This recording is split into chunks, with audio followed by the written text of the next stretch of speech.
O kız da mənə şəklin göndərdi. Görən həqqi özüdürmü? Həyatda da belə gözəldimi? Qoyma bir dənə. Qoyma bir dənə böyüdüm baxım yaxşı-yaxşı.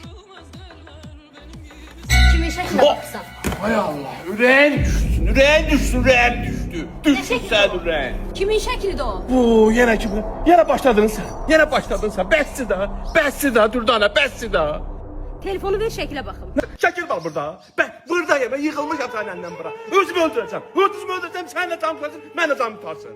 Telefonu ver baxım, sonra nə edirsən elə. Bak şey bilsən nə var? Özümü tuturam basayla. Telefonu uzatdım. Koy ben de boğulum. Telefon da yansın. Sen de can tutarsın. Ben de. Bəsdir. Bəsdir.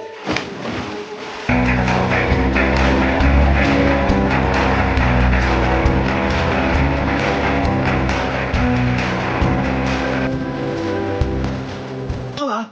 Ala bak. Sen de can tutarsın. Ben de. Ala. Şəkil yoxdur axı burada. Ben de dedim şəkil yoxdur. Ne şəkil? Sen başladın. Ne şəkil?